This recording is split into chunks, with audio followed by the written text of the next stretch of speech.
Entonces, solamente para que quede, para los que nos están escuchando por Twitch, pues les recuerdo que mi nombre es Alexander Pérez y hoy tenemos un invitado muy interesante, muy especial.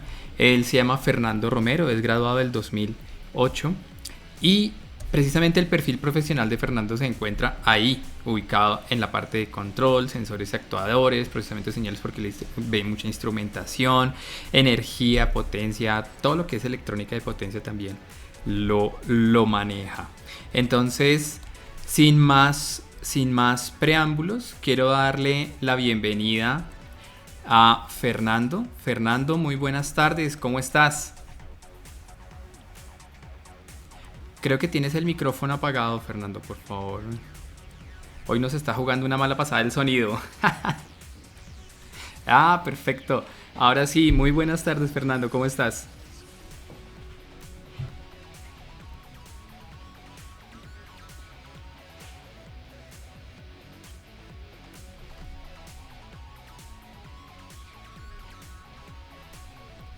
Muchas gracias, Fernando.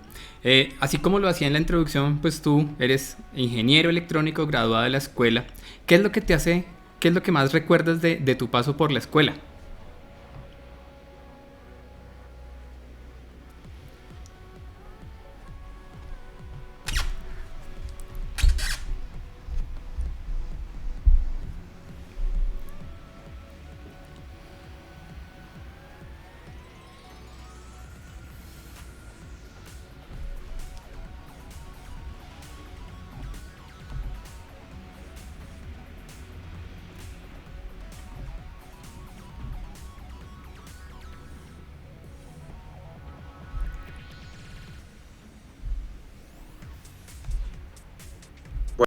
Buena capacidad, no, buenos profesores, tío. Excelente capacidad de profesores y bueno, su estructura es bastante buena. Vale, digamos que eso es lo que me recuerdas muy bien.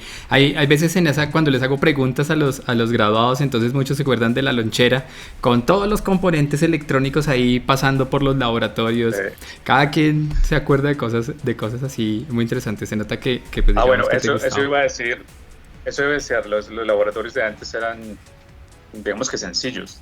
Ahora yo visité la escuela hace aproximadamente 3 meses y está espectacular. Los nuevos edificios son espectaculares, entonces hay que aprovechar de eso. Claro que sí, claro que sí. Bueno, y yo decía en la introducción que tú trabajas como ingeniero electrónico en la parte de instrumentación, pero lo que no dije es que tú trabajas en el sector petrolero y trabajas, obviamente esto hace parte del área de automatización, de robótica de automatización, que es el que nosotros, digamos, enfocamos un poco a nuestros estudiantes hacia su perfil. Cuéntanos un poco cómo nace o cómo te concatenas, cuál es ese camino que te lleva a donde estás ahora y ahorita nos vas a contar que estás bien lejos. Yo les decía a los estudiantes en la promoción que pasas parte de tu tiempo, ahorita explicamos por qué parte en una región muy calurosa.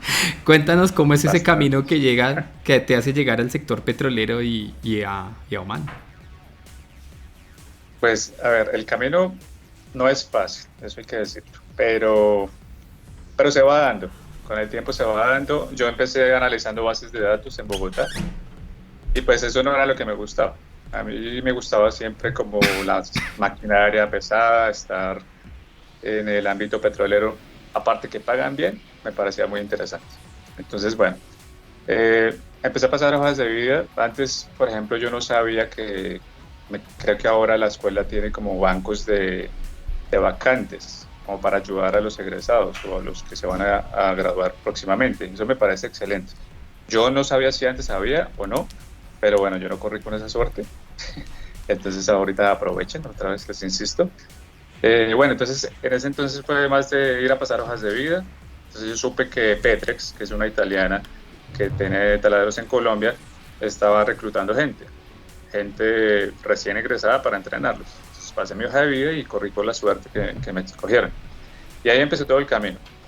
Luego, bueno, me cambié de empresa para otra italiana también, que son como los que más tecnología en taladeros tienen, bueno, aparte de los canadienses también.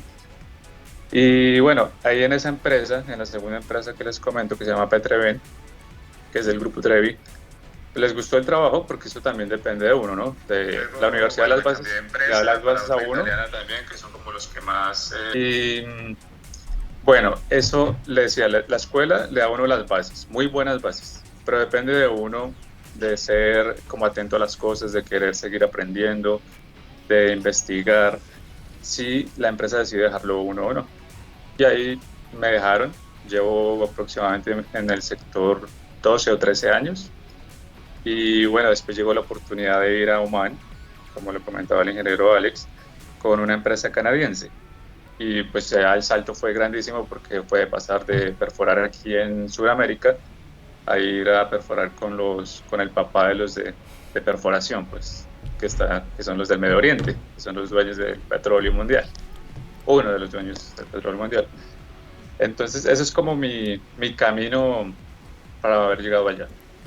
Y, a grosso modo. A grosso modo, muchas gracias. ¿Y cuáles son, digamos, tus responsabilidades allí? Porque claro, yo les decía en la introducción, el sector petrolero es un sector que es muy exigente en el sentido de que es un proceso que una vez inicie no se puede parar el pozo, o sea, uno no puede ponerlo en pausa, me voy a vacaciones, ¿cierto?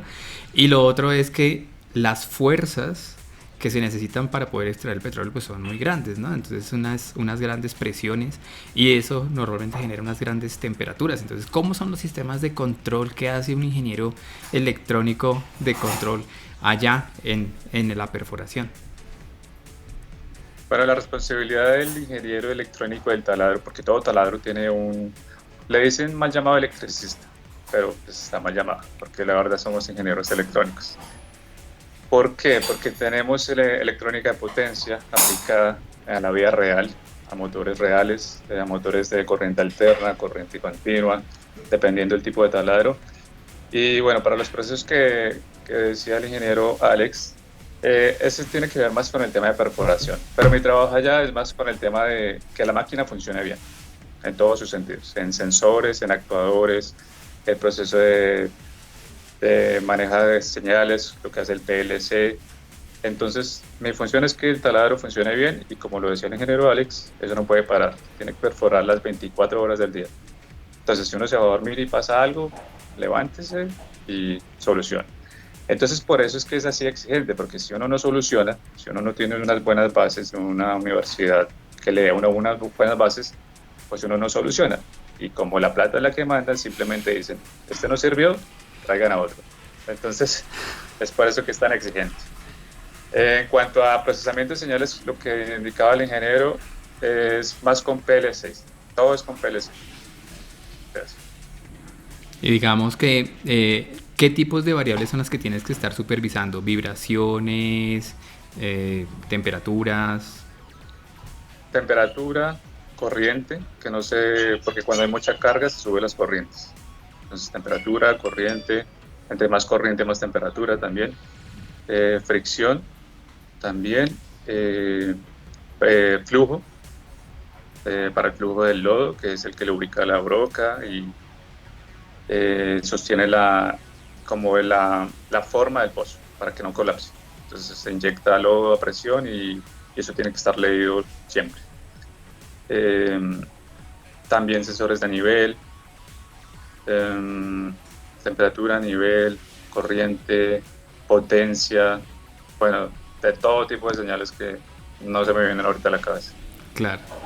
El tema de los pozos petroleros es una cosa súper interesante porque claro, cuando pasamos aquí por Colombia, por la sección de donde hay veces pozos, pues vemos la maquinita que está perforando o la máquina que está extrayendo, pero creo que no todos son conscientes de cuál es la profundidad a la cual se perfora, ¿cierto? Y pues si yo voy a perforar a esa profundidad, pues debo tener una broca así de larga. ¿Cuál es la profundidad a la que ustedes normalmente están perforando? Eso depende la característica del sector donde se esté perforando a la profundidad de la que esté el crudo. Entonces el cliente dice, queremos perforar voy a hablar en kilómetros, entonces a 3 kilómetros. Pues normalmente se manejan pies, pero se hace la conversión, ¿no? Entonces dicen 2 kilómetros, 3 kilómetros, o quiero explorar y quiero perforar a 18 kilómetros, que eso ya es como lo máximo que se perfora. Entonces, ahí escogen el tipo de taladro que quieren, porque eso depende de la profundidad, va con la potencia del taladro. Entonces, no todos los taladros son iguales. Uno ve taladros más pequeños, taladros más grandes, ve taladros completamente eléctricos, o hay otros que son, los italianos que les comentaba, son electrohidráulicos, tienen potencia hidráulica, potencia eléctrica. Entonces, sí, para perforar a 18 kilómetros, pues se necesitan muchos tubos y se hacen conexiones más o menos a cada 30 metros o menos, más o menos de 30 metros. Entonces, 18 kilómetros, pues, ¿cuántos tubitos hay que meter de 30 metros? Es una cantidad enorme. Claro. Entonces, sí, la gente no ve qué tanta maquinaria o qué tanto esfuerzo o qué tanta ingeniería hay detrás para poder extraer ese crudo, que es a lo que finalmente todas las personas tenemos acceso, a la gasolina, o a los químicos para limpiar X cosa, o, en fin, todos los derivados. Claro que sí. Claro que sí. No, claro, ese proceso de perforación, ¿cuánto puede tardar todo el proceso que tú nos comentas de llegar desde la superficie hasta donde pueden encontrar el pozo, o sea, hasta el petróleo, perdóname, 15 kilómetros? ¿Cuánto tiempo es? Claro, eso simplemente lo hago es como porque muchas veces uno dice, sí, perforar, y de pronto nosotros lo asimilamos a cuando hacemos una tarea en casa y cogemos el taladro y perforamos un hueco, ¿cierto? Y entonces uno dice, no, pues yo me demoro nada, pero claro, cuando uno trata de entender un proceso tan robusto y tan complejo como puede ser este, pues es interesante tratar de asociarlo a cosas que podamos traer, ¿no? Entonces, como ¿cuánto tiempo se Claro, tarda todo ese proceso? claro, pero al principio es lo mismo. Lo que uno hace en la casa de coger el taladro con la broca y abrir el hueco es exactamente lo mismo. Pero pues la broca es un poquito más larga, ¿no? El proceso puede durar más o menos, dependiendo de la profundidad, entre 2 meses a 3 años. Entonces, una vez estuvimos perforando, si no estoy mal, es Montería o no, como por los lados de Tolima. Era en una zona montañosa. Bueno, no me acuerdo de la zona, pero era una zona montañosa y era perforar prácticamente roca sólida. Entonces ahí tocaba perforar, se comía la broca y tenía que sacarse más o menos cada hora y cambiar broca. Eso era un proceso bastante largo. Entonces ese pozo era 18.000 pies y estaba más o menos presupuestado para 2 años y medio, que es como lo máximo que yo he escuchado. Wow. O sea que cuando tú vas a iniciar un pozo te trasladas. Ahorita estás todo el tiempo en Oman, me imagino que perforando y perforando. Pero el paso de Colombia a Oman, ¿cómo fue? ¿Cómo fue ese cambio? Porque me imagino que viajar entre países latinoamericanos, ¿no? Viajar entre Colombia, Venezuela, Perú, podemos tener rasgos muy similares, ¿no? Como latinoamericanos. ¿Cómo fue ese paso a perforar, o sea, pasar una actividad profesional que hacías aquí a ir a perforar al otro lado del mundo? Pues la experiencia es completamente diferente a lo que uno vive aquí en Latinoamérica. Yo he trabajado con estas empresas italianas que le comentaba, ingeniero, en Argentina, Perú, Chile, eh, Brasil y Colombia, obviamente. Y hay eso que uno como que ya dice, bueno, ya Latinoamérica está bien, pero quisiera ir a probar otra zona, no sé, Canadá o Medio Oriente, que es donde todo el mundo quisiera ir a conocer la experiencia. Entonces, creo que el contacto fue por LinkedIn o por Rickson, que es una página también para petroleros, entonces se pueden inscribir ahí también y poner la hoja de vida. Y me contactaron. Simplemente dijeron, estaban buscando personas que hubieran trabajado en esta tecnología que manejan los italianos, porque tienen en Oman unos taladros parecidos. Y bueno, casualmente me llegó la invitación y la acepté. Y llegar allá, el cambio cultural y el golpe cultural, pues es obviamente fuerte, porque aparte que son países demasiado machistas, no solo eso, sino la vestimenta, la alimentación, todas las costumbres cambian, comen con la mano. Entonces, ese tipo de cosas es chévere vivirlas. Y así fue el cambio, más o menos. Fue por me contactaron. Te contactaron.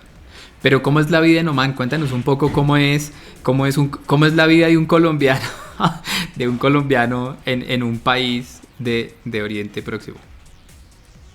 Pues digamos que yo no vivo allá porque yo siempre estoy en los campamentos petroleros, entonces Ujú. siempre se monta, el campamento va anexo al taladro, los que somos de staff, porque tenemos que estar pendiente de la máquina las 24 horas.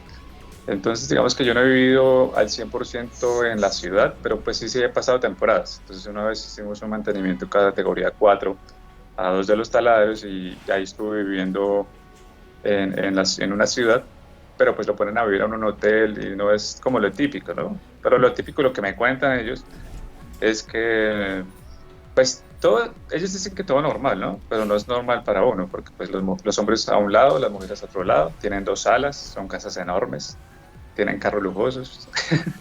Entonces, pero no viví la experiencia, no he vivido la experiencia como tal de De vivir. vivir con omaníes, pero sí, pues probé la comida, la cerveza está prohibida, entonces pues toca ser juicioso. ¿Y cómo se calma la sed de ese calor? Me imagino que en el pozo, ¿qué temperatura promedio puedes estar teniendo?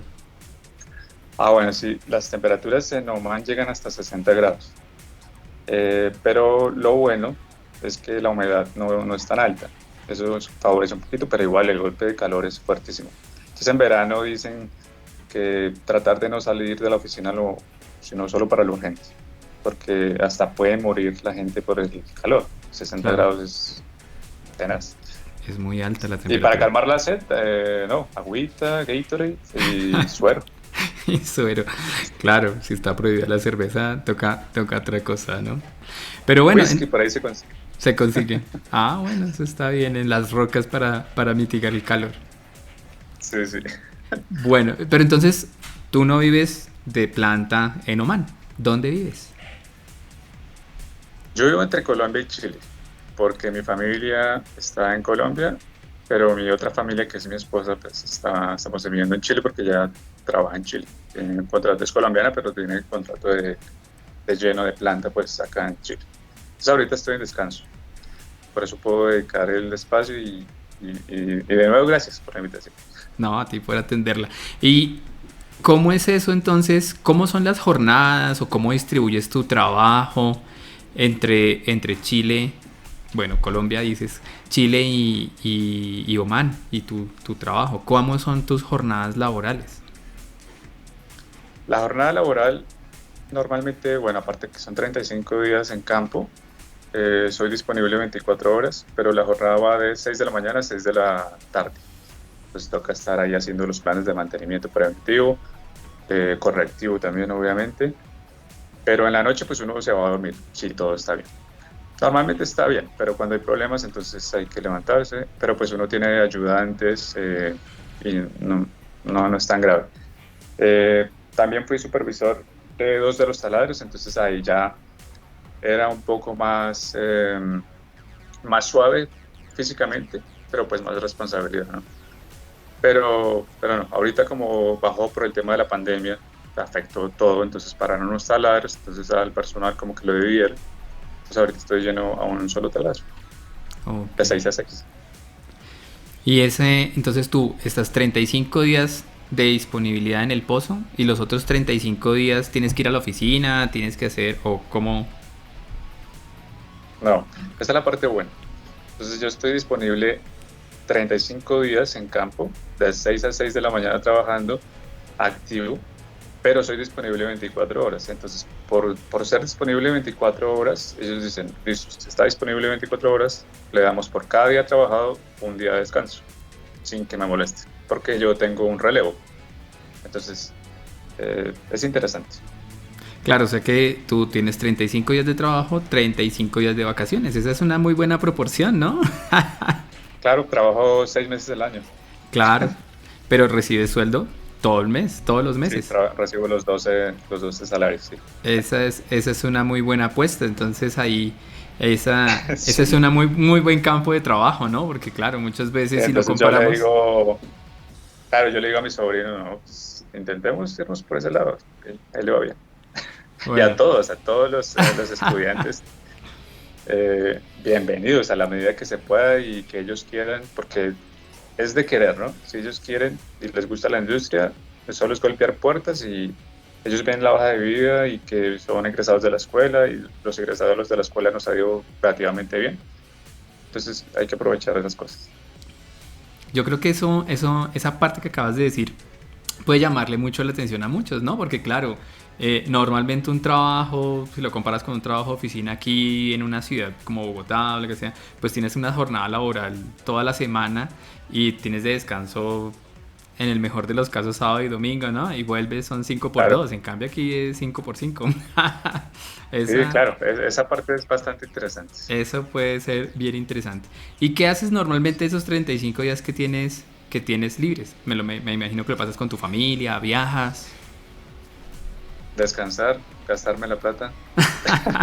Sí, porque no hay que acumularla mucho bajo el Eh, colchón porque duelen los riñones, ¿no? sí, sí, eso dicen. Eso dicen. Hacer deporte, pues yo digamos que no, sí tengo compañeros y conocidos que tienen sus trabajos, tienen sus negocios, porque pues la plata no lo estoy, uno tiene que estar ocupado y demás, pero en mi caso particular no, yo no hago absolutamente nada, descansar, comer bien, visitar a mi familia, pasar tiempo con mi pareja, estudiar y a veces jugar play, pero no, ya casi no. Qué bien. Pues bueno, Ayudarle con las tareas a mis sobrinos. Eso. ayudarle con las tareas a tus sobrinos. Para que todo el mundo sepa, pues digamos que nosotros en la escuela siempre hacemos una jornada en donde invitamos a los aspirantes a que precisamente vayan y conozcan la infraestructura, como lo decía Fernando. Y precisamente en el ciclo anterior, para este semestre, Fernando fue acompañando a su sobrino en el proceso de admisión. Y cuando yo hice la explicación y todo el programa, entonces él me dijo, no, mira, es que yo soy graduado. Entonces, mira, qué chévere, no sé qué. Entonces, ahí fue cuando nació el contacto con Fernando y entonces fue cuando me contó que trabajaba en esos pozos petroleros y fue cuando yo le dije, no, o sea, hay que invitarlo para que los muchachos vean cuáles son todos los campos de acción, ¿no? Yo a veces en las charlas de admisiones digo, hay campos en donde a veces uno dijera, pero ¿cuál es la cabida que tiene un ingeniero electrónico? Hay campos en donde son mucho más directos, obviamente a través de la automatización y el manejo de estas máquinas y que el 50% de las máquinas modernas son electrónicas, ¿cierto? Así sean un taladro que es una cosa mecánica, pero pues tiene un montón de cosas de control.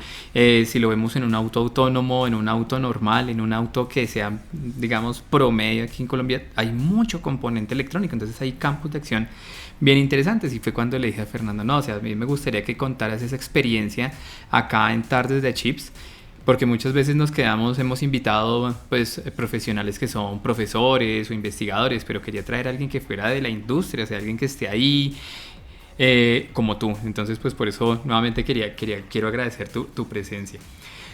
¿Tú qué crees que ha Perfecto, sido, señor. cuál crees que ha sido esa competencia, ese conocimiento, ese aprendizaje que de pronto tuviste o iniciaste en la escuela? Porque obviamente cuando nosotros nos dedicamos a una carrera profesional, eso es una carrera como tú dices ahorita, ¿no? De nunca terminar de estudiar.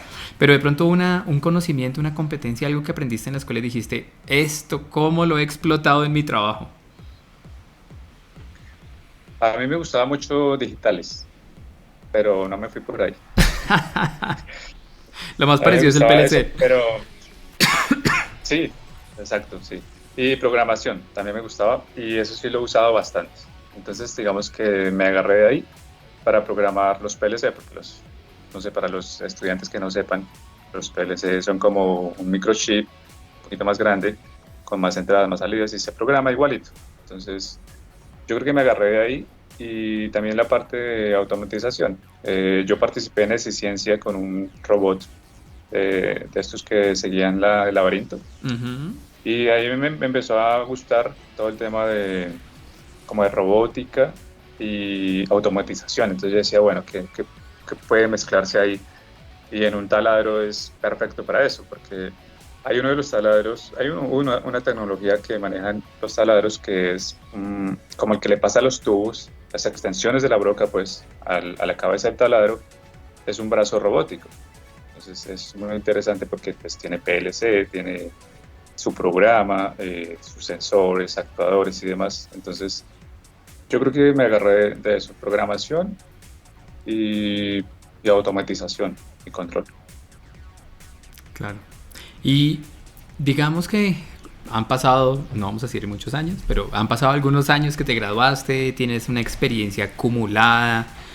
Si tú miraras por el retrovisor, y aquí tienes dentro del público a estudiantes de varios semestres, aspirantes, compañeros de diferentes promociones que ven nuestro programa, pero a los estudiantes que en este momento están ahí, de pronto luchándola con una matemática o algo así, ¿tú qué les recomendarías de aprovechar ese tiempo que está en la universidad? Porque muchas veces uno, claro, yo como docente, como el decano, pues voy y les digo, mire, es que ustedes tienen que aprovechar no solamente estudiar, sino hacer lo que tú decías, ¿no? El deporte, cómo explotar bien ese tiempo, porque uno ya con la experiencia recuerda la época universitaria como con mucho aprecio. Entonces tú con ese retrovisor, ¿qué les dirías? ¿Qué les recomendarías de qué hacer? Yo lo que le decía a mis compañeros, porque me decían que yo era medio ñoño, pero pues no, yo no estudiaba ni nada, simplemente ponía atención a la clase. Y el tiempo afuera de la clase lo aprovechaba. Si fueras haciendo deporte, jugando billar, yéndome a rumbear.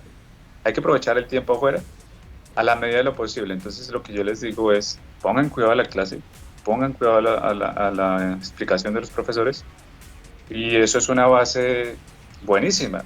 Si ya tiene alguna duda, bueno, consulte el libro, pero es muy importante poner atención a la clase. Ya fuera de la clase, si quiere hacer lo que quiera, aproveche, aproveche. Bueno, tú tuviste la oportunidad de conocer el edificio y entonces ahí tenemos nuestra sala de práctica libre, que es nuestro laboratorio, digamos, en donde muchos estudiantes pasan varias horas del día pues haciendo sus montajes, porque vuelvo a repetirlo, digamos, una de las prácticas didácticas más importantes que ha tenido históricamente la escuela es contrastar la teoría con el laboratorio. Y ese laboratorio siempre vive lleno, ¿no? Y entonces yo alguna vez les pregunté que si quisiéramos hacer un hashtag de la vida universitaria de los ingenieros electrónicos, ¿cuál sería ese hashtag? Y al principio, digamos, como que me molestó un poco porque la respuesta fue viviendo en el I. Yo decía, no, pero es que cómo se la pueden pasar viviendo aquí.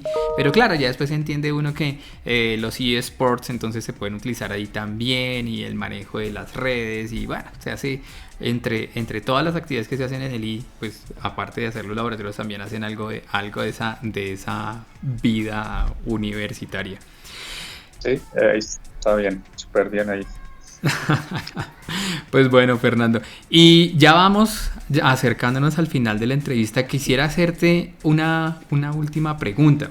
Como te decía, la idea del programa es que unimos los graduados, los estudiantes y los aspirantes. Y en esta sesión pues también hay aspirantes que están indagando, de pronto pensando en ¿será que sí ingeniería? ¿Será que no? Y dentro de las ingenierías, bueno, ¿será que ingeniería electrónica? ¿Será que esta otra? ¿Tú cómo convencerías a un estudiante que ahorita está de pronto en 11 o cómo convenciste a tu sobrino de decirle, mire, la ingeniería es una opción y la ingeniería electrónica es una muy buena opción? Pues digamos que la ingeniería es lo que está desarrollando el futuro. Entonces es un amplio margen para poderse emplear después, el que quiera ser empleado y bien empleado, porque los salarios para un ingeniero son relativamente buenos. No en toda la industria, pero relativamente buenos. Entonces yo les diría, la ingeniería son carreras en general que tienen mucha salida.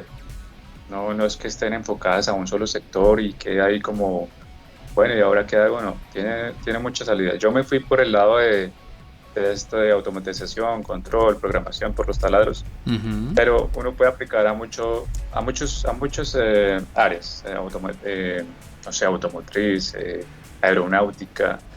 Hay muchas industrias bastante interesantes, robótica, que es lo que yo creo que lo que el futuro son los robots. El futuro no, el presente, de hecho, presente y futuro robots. Entonces, yo voto, obviamente, para que mi sobrino estudie o para que mis conocidos estudien electrónica, porque yo sé que ahí les va a ir bien. Yo sé que van a tener amplio margen de empleo, o de investigación, o de desarrollo, o de montar su propia empresa. Por ahí les va a ir. Bueno, Pues Fernando, nuevamente muchísimas gracias por tu tiempo, por compartirnos tu experiencia. Algo que a mí me gusta rescatar es que cuando nuestros graduados aceptan la invitación a Tardes de Chips, nos cuentas esa experiencia y siempre es muy motivante porque pues hacen lo que les gusta, ¿no? O sea, la escuela es un muy buen trampolín para llegar hasta donde cualquier profesional quiere llegar. Y entonces a través de nuestros graduados vemos con bastante alegría que todos van llegando hasta donde quieren llegar y tú pues en este momento estás entre Chile y Omán. Una última pregunta, ¿cuánto tarda el vuelo? Uy, ese vuelo es más o menos, contando las escalas son como 35 horas, pero neto tiempo en el avión es más o menos 24 horas. ¿Y Son 2 días de vuelo. la ruta típica?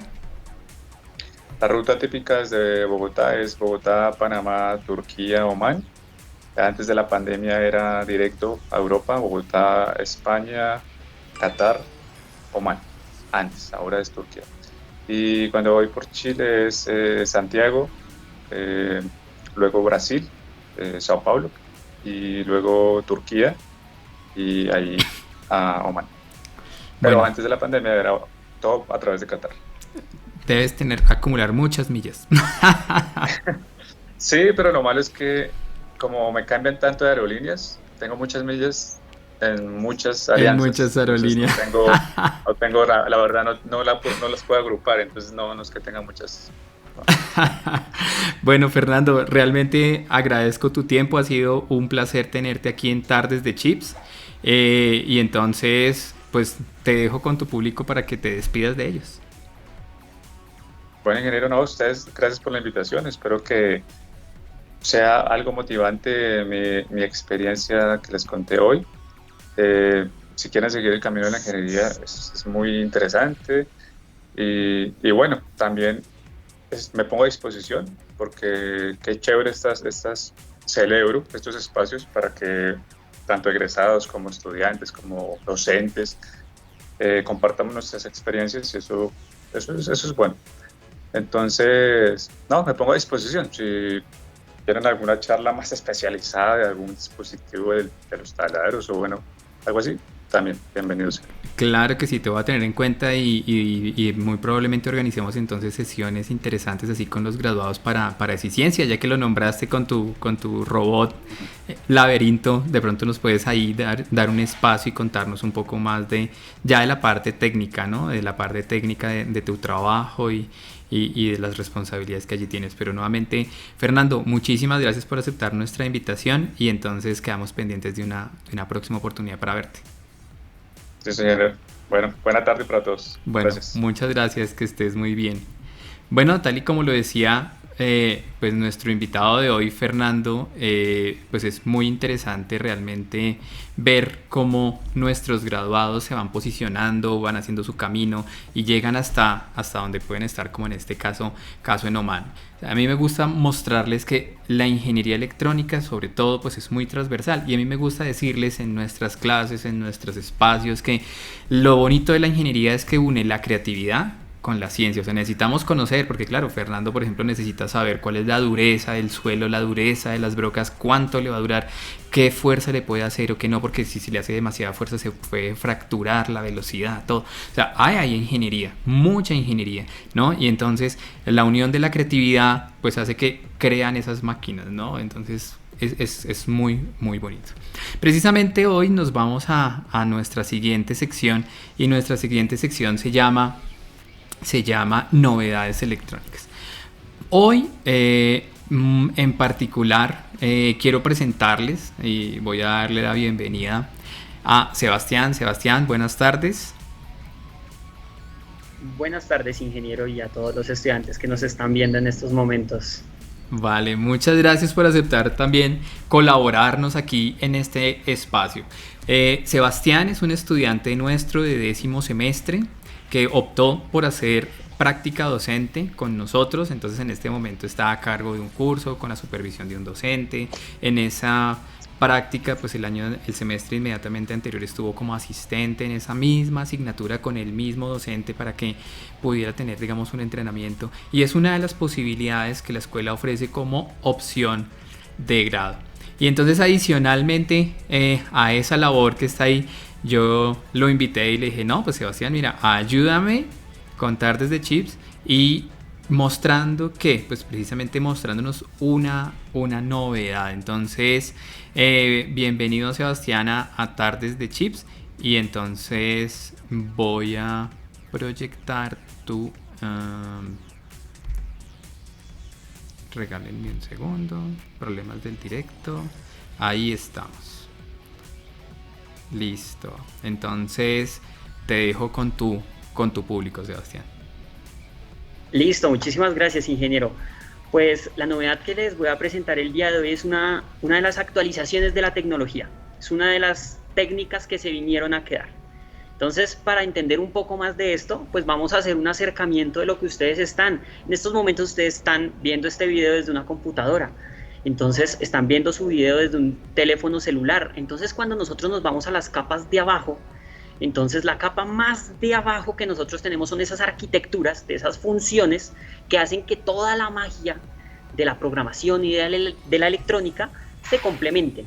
Entonces, el día de hoy vamos a hablar de una arquitectura que llegó en el 2010, llegó relativamente hace poco, pero actualmente es el 15% de la producción de microprocesadores en el mundo.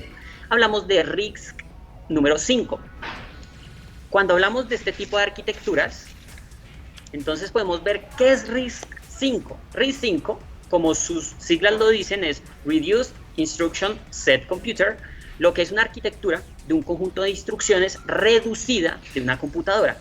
Entonces, cuando nosotros pensamos en los computadores que ustedes tienen, el protocolo, la arquitectura que tienen en realidad son CISC, que es de variables complejas.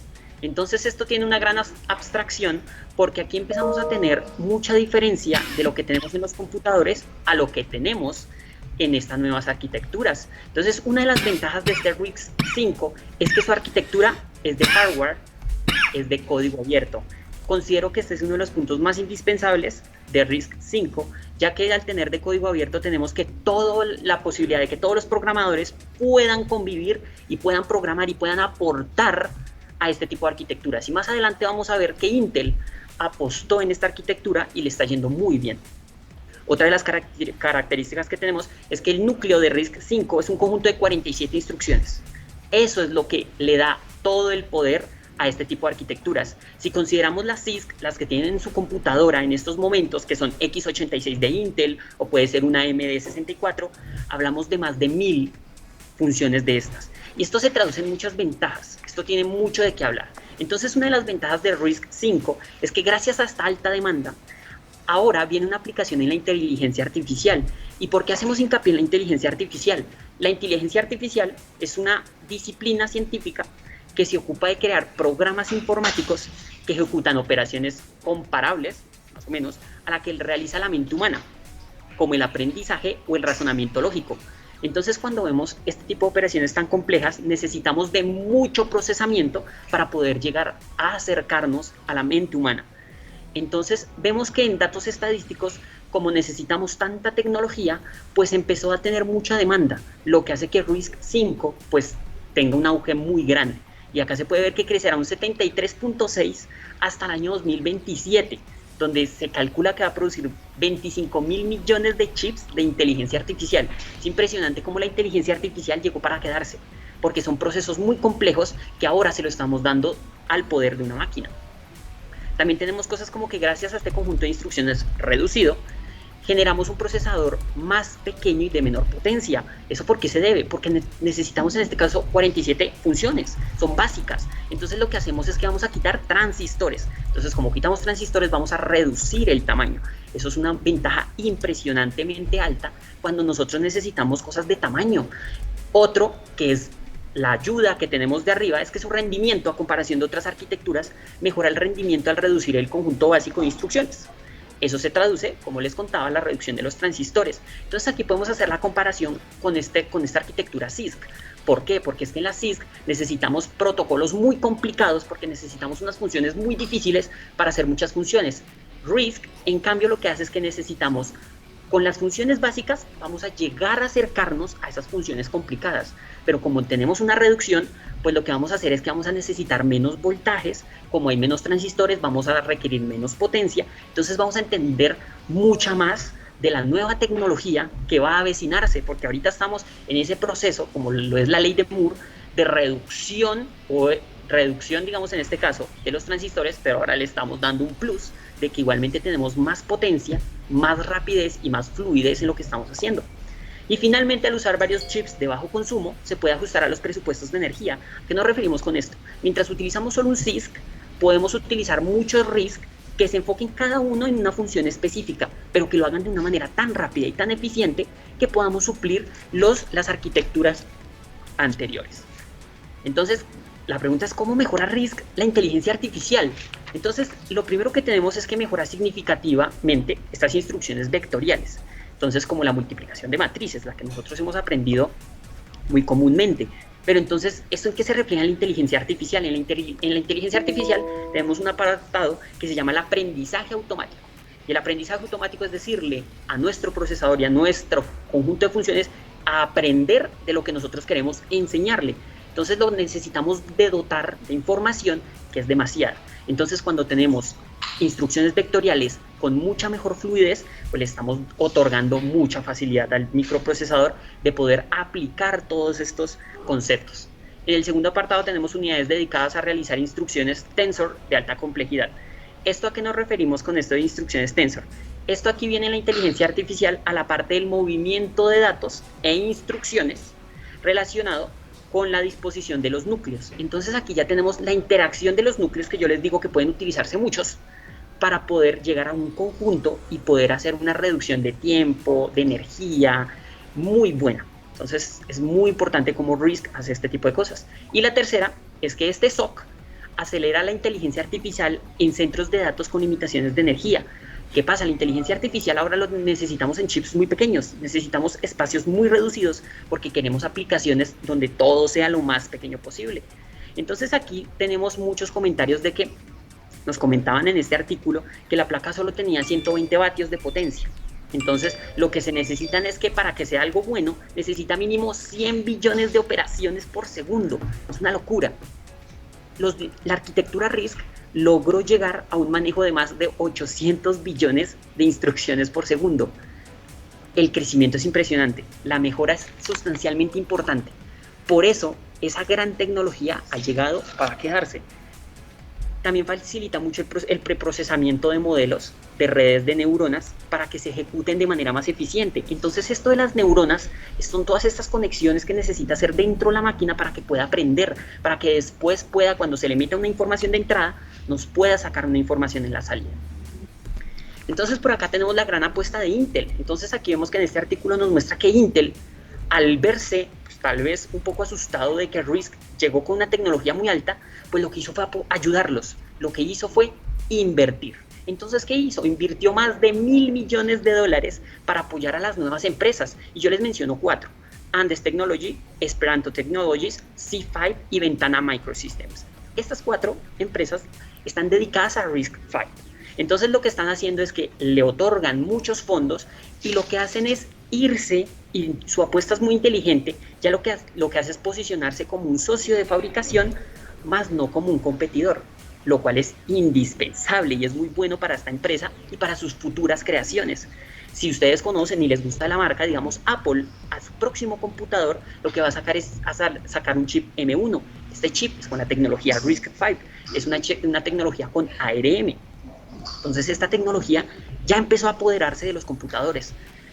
Entonces por acá tenemos que se proyectan en a futuro que las operaciones de inteligencia artificial con un conjunto de instrucciones de código abierto y es acordado por la comunidad. Como yo les digo, la importancia que sea de código abierto es que como todos podemos otorgarle información y podemos dotarlo de nuevas cosas, pues esto quiere decir que cuando implementemos inteligencia artificial no vamos a hacer que la otra persona que quiera hacerlo empiece desde cero, sino que ya va a empezar desde una parte inicial.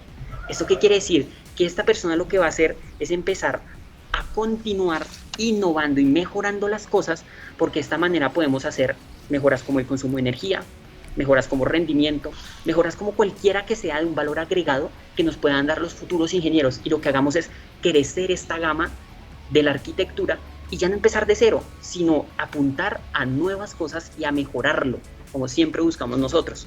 Entonces los invito a todos, en este código QR pueden entrar a este enlace y pues pueden leer todas estas noticias. También me basé en otros que también habla sobre la IEEE, sobre estos temas, los cuales considero que son muy importantes porque para la gente que quiere ser desarrolladora y busca un futuro en toda esta parte de microcontroladores, de programación, pues todo esto de RISC va a venir para quedarse. Hablamos de que ahora ya está el 15% de los microcontroladores en una empresa que solo ha durado 12 años. Estamos comparando con ARM, con Intel, AMD, que llevan muchos años. Esta lleva 12 años, ya lleva el 15% de los microprocesadores. La gran pregunta es, muchos años después, ¿a dónde vamos a llegar? Muchas gracias, Sebastián. Es muy interesante ver cómo estas arquitecturas, se apuesta por esas arquitecturas, sobre todo porque cada vez la computación deja de ser muy genérica y se vuelve cada vez más específica. En esa apuesta que estamos haciendo el mundo actual, en donde hablamos de la computación a diferentes niveles, tenemos la computación del cloud, pues que obviamente hace parte fundamental de todo el desarrollo que ha tenido últimamente la tecnología de computación, pero ahí van llegando lo que es la computación o lo que es la computación de borde, y en esa computación de borde está todo lo que es dispositivos de internet, las cosas, los wearables y todo ese tipo de dispositivos que necesitan una capacidad de cómputo. Y si esa capacidad de cómputo se vuelve muy específica, por ejemplo, para tener sistemas de machine learning, inteligencia artificial y todas estas otras técnicas que utilizan, no necesitan una alta precisión en los datos, pero sí necesitan velocidades de procesamiento muy altas. Estas arquitecturas como RISC, muy enfocadas a la inteligencia artificial y el machine learning, realmente pues son una gran apuesta, como nos ha venido comentando Sebastián. Hay que decirles que esta información que sacó Sebastián pues es una información pública, abierta, que ustedes la pueden encontrar en la página de IEEE, ¿no? A través de Spectrum. Él tiene varios blogs de diferentes áreas, y una de esas áreas pues es precisamente el diseño electrónico, y allí aparecen varios artículos relacionados con RISC. Cuando hablábamos con Sebastián sobre este tema, decíamos es que lo interesante es que las especificaciones han sido abiertas, o sea, cualquier persona puede entrar, mirar la documentación de cómo se implementan esas instrucciones, esas 47 instrucciones, y cómo se compone el procesador. Entonces muchas veces nos quedamos, digamos que pendientes de que alguien nos enseñe algo, pero lo que les digo a mis estudiantes, ahí está, toda la información está en internet, solamente hay que saberla buscar bien, ser selectivo al mirar y al ver en qué invierte su tiempo en aprender. Y ya para terminar, me gustaría que Sebastián nos contaras un poco cómo ha sido esa experiencia de la práctica docente en la universidad. O sea, digamos que ya vamos por la mitad del semestre. Tú el semestre pasado estuviste de asistente, realmente de monitor, asistente, preparando muy bien tu asignatura. ¿Cómo ha sido la experiencia para ti? Pues, ingeniero, creo que la educación a mí desde muy pequeño, creo que siempre me ha gustado. Desde los 15 años yo dicto monitorías por donde sea, dicto monitorías particulares desde muy pequeño, porque siempre me ha motivado a ayudar a las personas desde la educación. Siento que es el eje que puede hacer cambiar el país y el mundo. Entonces me propuse esa meta, y la escuela me dio la gran oportunidad de poder hacer mis prácticas justamente haciendo esto, haciendo lo que más me gusta, y es enseñar. Y mi otro apartado, que es lo que más amo, es la electrónica. Entonces la oportunidad, cuando ustedes me la dieron de ser justamente profesor de la carrera, pues fue muy alta, porque igualmente habían muchas expectativas, tenía mucho miedo. O sea, soy una persona muy joven, tengo estudiantes que parecen más grandes que yo, entonces al principio fue toda una osadía, porque es llegar y imponer respeto, y ese respeto siempre se consiguió por las bases que a mí me dieron como estudiante. Todo el conocimiento que yo adquirí es la mejor manera de que las personas me tengan un respeto, porque si yo puedo llegar a la clase y les puedo decir cómo yo les puedo solucionar dudas, yo tengo todos los temas claros, podemos seguir mirando hacia adelante, yo los quiero impulsar a hacer cosas mejores, Entonces todo esto a los estudiantes los motiva. Entonces desde un principio lo que quise hacer con los estudiantes fue motivarlos a que aprendieran, a que ellos mismos empezaran a coger todas las herramientas que han aprendido hasta el momento y las apliquen. Y esta materia me ha dado el poder de hacer esto. Qué chévere. Los estudiantes los he visto motivados, los he visto que les ha gustado bastante, me ha parecido que se interesan mucho, me preguntan sobre más cosas, sobre especializaciones en este aspecto, de cómo se implementan. Entonces cuando ya logran ver que las matemáticas no es algo vano, sino que ya lo podemos aplicar a un microcontrolador, veo que a la gente le empezó a despejar muchas dudas en su cabeza, como de yo nunca vi que eso se aplicara, yo nunca vi la conexión. Entonces siento que esta materia es una oportunidad. Sí, claro que sí. No. Ese digamos que es uno de los pasos en los que tenemos que hacer cada vez más énfasis, ¿no? Y es el conocimiento no es propiedad de nadie, ¿no? Están los libros, está ahí, pero pues hay que apropiarlo, y en la mejor manera de apropiarlo muchas veces es explicárselo a otra persona. Entonces yo creo que Sebastián está en ese proceso. ¿Y por qué quería invitar a Sebastián aquí? Para que ustedes se dieran cuenta en que esas carreras que yo les he mostrado aquí de nuestros graduados se construyen día a día.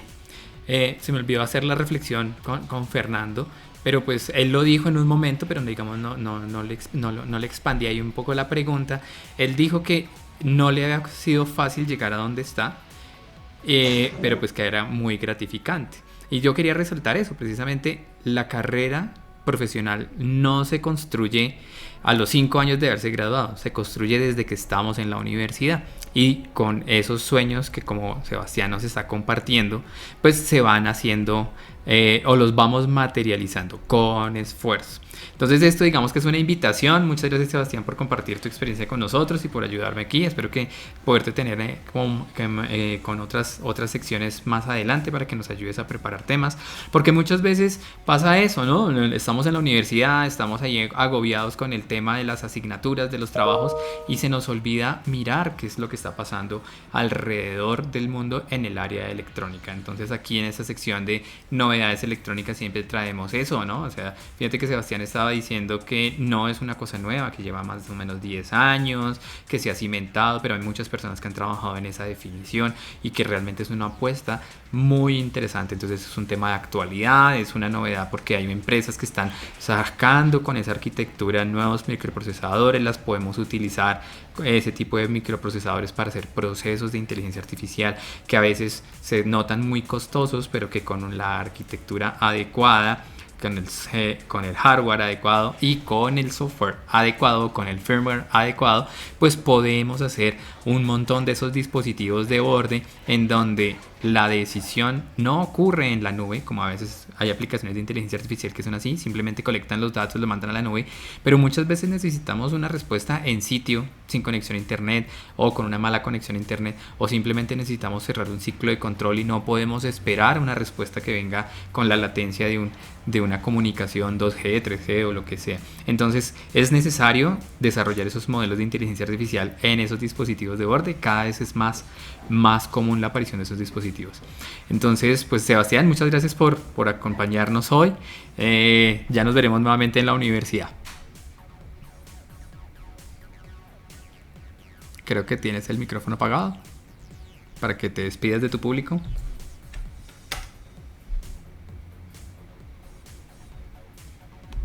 No, tal vez Sebastián tiene problemas. Pero bueno, entonces, bueno, vamos llegando ya al final de esta emisión de Tardes de Chips. Les recuerdo, esta es una iniciativa para generar comunidad del programa de Ingeniería Electrónica en la Escuela Colombiana de Ingeniería Julio Garavito.